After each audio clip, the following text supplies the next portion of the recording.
우리 하나님 말씀 여호수아서 24장 14절부터 24절입니다. 14절부터 24절 제가 봉독하겠습니다. 그러므로 이제는 여호와를 경외하며 온전함과 진실함으로 그를 섬기라. 너희의 조상들이 강 저쪽과 애굽에서 섬기던 신들을 치워버리고 여호와만 섬기라. 만일 여호와를 섬기는 것이 너희에게 좋지 않게 보이거든 너희 조상들이 강 저쪽에서 섬기던 신들이든지 또는 너희가 거주하는 땅에 있는 아모리 족속의 신들이든지 너희가 섬길 자를 오늘 택하라. 오직 나와 내 집은 여호와를 섬기겠노라 하니 백성이 대답하여 이르되 우리가 결단코 여호와를 버리고 다른 신들을 섬기지 아니하오리니 이는 우리 하나님 여호와께서 친히 우리와 우리 조상들을 인도하여 애굽 땅 종 되었던 집에서 올라오게 하시고 우리 목전에서 그 큰 이적들을 행하시고 우리가 행한 모든 길과 우리가 지나온 모든 백성들 중에서 우리를 보호하셨음이며 여호와께서 또 모든 백성들과 이 땅에 거주하던 아모리 족속을 우리 앞에서 쫓아내셨습니다. 그러므로 우리도 여호와를 섬기리니 그는 우리 하나님이심이니이다 하니라. 여호수아가 백성에게 이르되 너희가 여호와를 능히 섬기지 못할 것은 그는 거룩하신 하나님이시요 질투하시는 하나님이시니 너희의 잘못과 죄들을 사하지 아니하실 것임이라. 만일 너희가 여호와를 버리고 이방 신들을 섬기면 너희에게 복을 내리신 후에라도 돌이켜 너희에게 재앙을 내리시고 너희를 멸하시리라 하니 백성이 여호수아에게 말하되 아니니이다. 우리가 여호와를 섬기겠나이다 하는지라. 여호수아가 백성에게 이르되 너희가 여호와를 택하고 그를 섬기리라 하였으니 스스로 증인이 되었느니라 하니 그들이 이르되 우리가 증인이 되었나이다 하더라. 여호수아가 이르되 그러면 이제 너희 중에 있는 이방 신들을 치워버리고 너희의 마음을 이스라엘의 하나님 여호와께로 향하라 하니 백성이 여호수아에게 말하되 우리 하나님 여호와를 우리가 섬기고 그의 목소리를 우리가 청종하리이다 하는지라. 아멘. 24장 1절부터 13절까지가 하나님과 약속을 맺는 이스라엘 백성에 대한 관계를 규정하는 전체 언약에 대한 서론에 해당된다면 14절부터 15절은 이 언약에 포함된 규정을 말하는 것입니다. 다시 말하면 지켜야 될 내용을 말하는 것이죠. 그리고 16절부터 24절은 또 다른 쪽의 언약 당사자인 이스라엘이 이 약속에 대해서 어떻게 지키겠다고 말하는지 결정했는지 말하는 그 약속에 대한 선언이 되겠습니다. 14절과 15절은 하나님과 이스라엘이 맺을 언약의 내용에 해당됩니다. 여호수아는 이스라엘에게 여호와를 경외하며 온전하고 진실한 마음으로 그를 섬기라는 내용으로 이 약속의 내용을 제시를 합니다. 두 가지이죠. 여호와를 경외하고 그를 순종하여서 섬기는 것을 말하는 것이죠. 하나님께서 여러 규정들을 이스라엘에게 말씀하십니다. 그 규정 전체는 레위기에 들어가 있고 가나안에 들어가면서부터 이스라엘에게 새로운 삶의 방식으로 주신 것입니다. 그런데 그 모든 규정들을 한마디로 압축하자면 여호와를 경외하며 온전함과 진실함으로 그를 섬기는 것이라고 할 수 있겠습니다. 여호수아는 이스라엘에게 하나님과 맺을 언약을 갱신하면서 당신들이 이 약속의 내용에 충실하겠는가, 이 하나님과의 약속을, 이런 내용의 약속을 맺겠는가 물어보는 것입니다. 그래서 하나님께서 일방적으로 아담이나 아브라함에게 찾아오셔서 약속을 맺으신 것과는 다르게 하나님과 이스라엘 양쪽이 언약의 당사자로서 이 언약의 내용에 둘 다 이렇게 동의를 하고 충실하기를 맹세하는 방식으로 이 약속이 맺어지고 있는 것을 볼 수 있습니다. 그래서 이것은 한쪽이 일방적으로 하는 것이 아니고 양쪽이 다 자발적으로 그리고 동의해서 약속에 서로를 얽매는 것이 되기 때문에 쌍방 간의 의무가 있는 그런 쌍무 언약이 된다라고 볼 수 있겠습니다. 하나님의 언약은 이 두 가지 한쪽이 일방적으로 하는 편무 언약과 쌍무 언약이 다 동시에 있습니다. 그래서 어느 한쪽만 있다고 생각하실 필요가 없고 보통 우리가 이것을 행위 언약 혹은 은혜 언약 이렇게 나누기도 하는데 행위 언약은 다 없어졌고 이제 은혜 언약만 있다. 그런 것도 아닙니다. 하나님의 언약은 언제나 이 두 가지를 다 하실 수 있고 두 가지가 다 동시에 다 진행이 되는 것입니다. 그래서 내가 너희 조상 아브라함에게 한 약속을 지켜왔다라고 서론에서 말하는데 이것은 은혜 언약이죠. 어떤 특별한 행위에 대한 대가로 주어진 것이 아니기 때문에 은혜 언약이고 편무 언약이라 할 수 있습니다. 그러나 그와 동시에 그 언약을 성실하게 지키고 있는 과정에도 쌍무 언약을 또 하시는 것이죠. 이 언약을 갱신하고 더 확장해 나가는 것이죠. 그런 면에서 이 언약은 행위 언약인 것입니다. 이 행위를 지켜라 그러면 복이 있다. 그러나 이 행위를 어긴다면, 이 약속에 해당되는 행위를 어긴다면 복을 주었더라도 재앙을 내리겠다라고 하는 것이죠. 이것은 이스라엘이 자신이 이 약속에 동의하고 맹세를 한 것에 대한 당연한 결과입니다. 그래서 흔히 이제 사람들이 오해를 하는 것이 신약은 은혜 언약만 있다, 구약은 행위 언약만 있다 이렇게 말하기를 좋아하고 그래서 신약 시대에는 은혜 언약이니까 행위는 강조할 필요가 없고 강조하면 안 된다 이렇게 생각하시는 분들이 있어요. 그러나 그렇지 않다는 것입니다.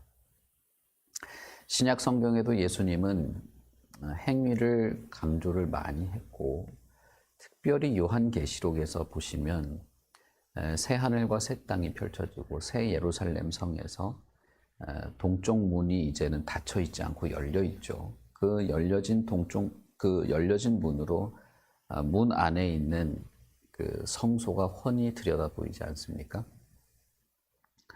그러면서 요한계시록에서 이제 뭇 성도들이 누구라도 이제 그 문을 통제하지 못하는 그런 상황에서 들어갔다 나왔다 이렇게 교통하는 이런 일들을 말하는 것을 볼 수 있습니다.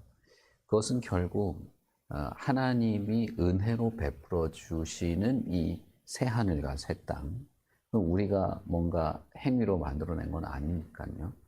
이 하나님이 만드신 새 예루살렘 성에 그 기둥과 주춧돌에 12지파의 이름이 기록이 되어 있고 그 열려진 문으로 출입을 하게 되는 모든 성도의 아름다운 삶이 이어져 간다는 것을 말하는 것이죠. 이 땅에서 하나님께 충성되고 하나님 면전에 출입하는 이스라엘이 지금 하나님 면전에 와 있는 거죠. 물론 여호수아가 불러서 여호수아와 지금 이러고 있지만 그들은 실제로 하나님 앞에 있는 것입니다. 이 하나님 앞에 출입하는 성소와 성전에 들어가고 구약의 개념으로는 이 담, 그 성전을 둘러싸고 있는 담에 출입을 하고 하는 이 모든 것들은 온전한 모습으로 그렇게 이어져 가다가 천상에서도 그렇게 된다는 것입니다. 그런 면에서 우리는 찢어진 휘장을 넘어서 하나님 면전으로 나아가는 더 순전하고 온전한 섬김, 그리스도 안에서 구약의 어느 누구도 경험해 보지 못한 순전한 하나님의 면전에서 사는 것들을 할 수 있게 되는 것이고 그렇게 이 땅에서 살다가 천국에서도 살아가게 되는 그런 것이기 때문에 이 은혜와 행위는 사실 분리해서 생각할 필요도 없고 그럴 수도 없는 것입니다. 다음에 기회가 되면 이 약속에 대해서 제가 말씀을 한번 드려보려고 고민 중에 있는데 생각 중에 있는데 이 은혜 언약과 행위 언약은 서로가 서로를 지탱해주는 그 내용이 되는 것이지 반대 개념이 아니다. 이렇게만 알아두셔도 좋겠습니다. 그래서 여호수아는 마치 이스라엘에게 선택권이 있는 것처럼 말하지만 실제로 이스라엘에게 선택권을 주고 있는 것은 아닙니다. 이것은 당신들이 자발적으로 결정하라는 것이에요. 왜냐하면 이게 쌍무 언약의 형태를 가지고 있기 때문입니다. 이스라엘의 하나님이 일방적으로 찾아오셔서 무언가를 약속하시고 선언하신 것이 아니고 이것은 인격 대 인격으로 서로가 서로에 대하여 자발적이고 서로의 마음을 헤아리고 자신의 정체성을 이해한 가운데에서 결정을 하게 되고 언약을 맺게 되는 그것을 원하신다는 것입니다. 그렇게 해도 되는가? 그렇게 해도 되는 것이죠. 왜냐하면 하나님이 자신을 그렇게까지 낮추시기 때문입니다. 어느 누구도 하나님과 대등한 언약적 관계에서 언약을 맺을 수 있는 존재가 없을 겁니다. 그러나 하나님은 그렇게 하셨습니다. 지나온 이스라엘의 수백 년의 역사 속에서 그렇게 해오셨고 지금도 내가 너희들과 이렇게 맺으려고 한다라고 할 때 여호수아는 당신들이 강 저편에 있는 신들이든지 아니면 이집트에서 익숙해 있었던 신이든지 아니면 지금 강 이편 그러니까 요단 서편에 있는 아모리 족속이 섬기는 신이든지 너희들이 다 자발적으로 하는 것이다. 자발적으로 하는 것이 억지로 하는 것이 아니다. 그러나 나와 내 집은 오직 하나님만 섬기겠다. 나는 하나님과만 언약을 맺겠다라고 하는 것이죠. 여기서 우리는 이스라엘이 처해 있는 현실에 대한 생각을 할 수 있습니다. 그들이 지금 여호와 앞에 서서 하나님과 언약을 비준하려는 언약 체결식에 지금 참여하여 있지만 그러나 이스라엘의 현실은 수많은 이방신들과 우상 숭배에 노출되어 있는 현실의 삶에 있다는 것입니다. 암몬 족속이든지 강 저편의 모압 족속이든지 이 편의 아모리 족속이든지 이집트에 익숙한 신들이든지 그들이 영향력을 일정하게 가지고 있는 이런 현실의 삶에 있는데 오직 하나님만을 하겠는가라는 것입니다.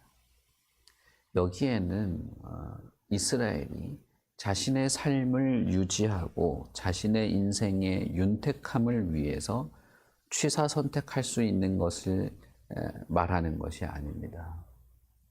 내가 원하고 내 삶의 윤택함과 내 미래의 풍요로움을 위한 신을 선택하라는 것이 아니고 참되고 살아있는 하나님 외에 다른 것들을 섬기지 않는 오직 하나님만이 인생의 방향이고 우리 인생의 근거가 되는 것을 인정하느냐는 것입니다.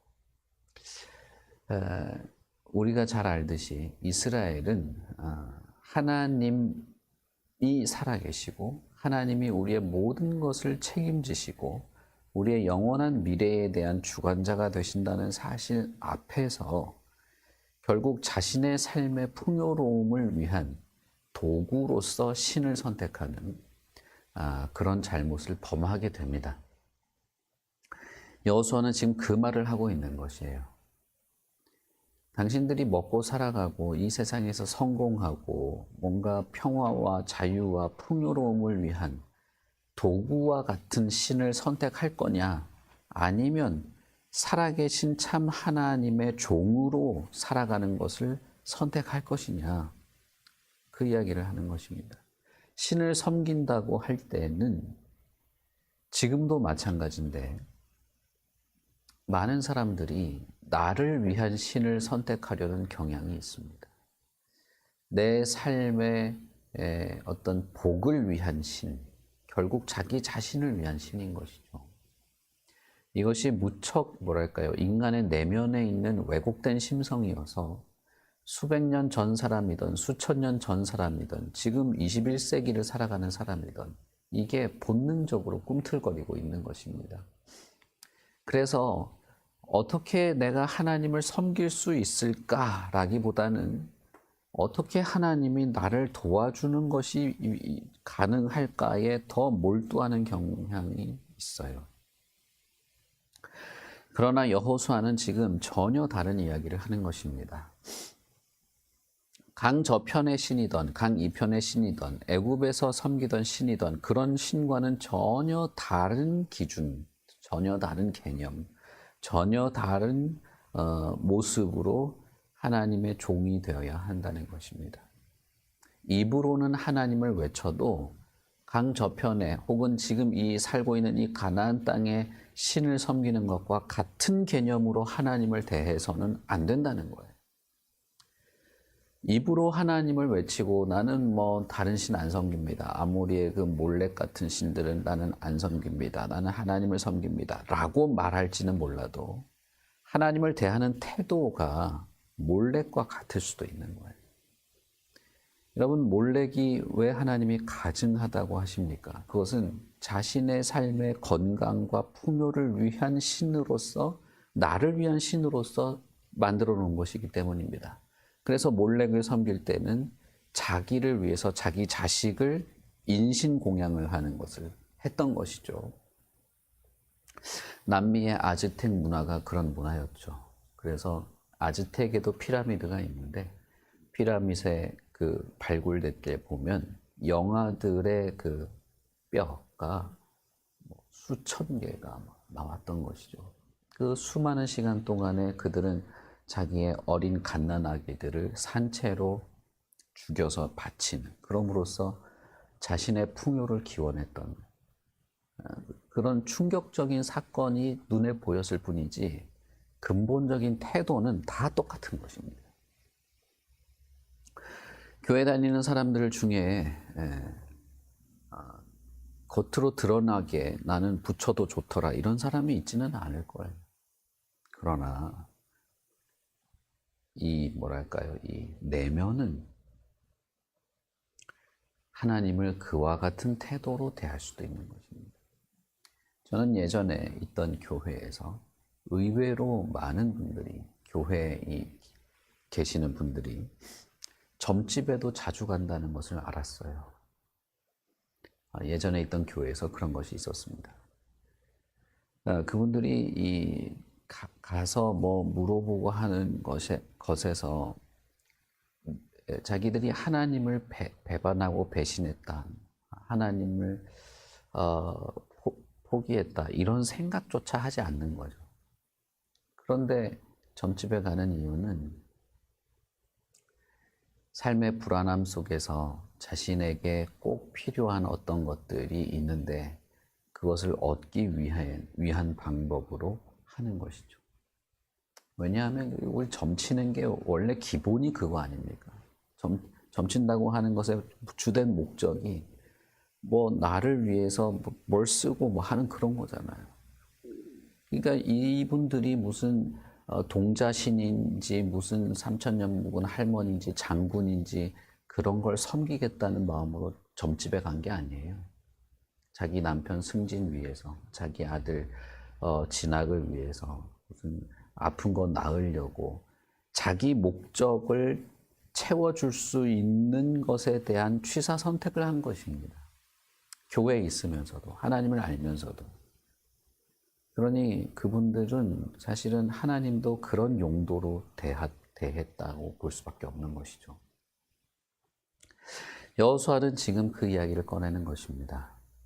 우리는 익숙하게 알듯이 이스라엘은 여호수아의 우려대로 변질되죠. 우리는 야곱이 사랑했던 리브가도 그랬던 사람인 것을 우리는 알 수 있습니다. 그는 자신의 아버지 집에서 탈출할 때, 도망 나올 때 아버지 집에 모셔두었던 신상을 숨겨서 오지 않습니까? 사사기에 보면 단 지파가 있던 그 지역에 미가라는 사람은 자신이 어머니의 돈을 훔쳤다가 그 돈 때문에 저주를 받을 것 같으니까 그 돈을 가지고 신상을 만들죠. 그게 이스라엘의 단 지파의 수백 년 동안 신상으로 남아있게 됩니다. 너무나 엄청난 사건이 아주 사소한 한 집안의 무슨 불량스러운 아들 때문에 일어난 사건이죠. 이게 저는 참 대단한 역사였다고 생각이 돼요. 여호수아는 이렇게 말합니다. 난 오늘 택하라. 지금 결정하라. 오직 나와 내 집은 여호와를 섬기겠다라고 말하는 것이죠. 이것이 약속의 내용입니다. 하나님이 이스라엘과 맺으려는 약속이죠. 그러니까 절에 다니지 말고 교회 나와라 이게 아닙니다.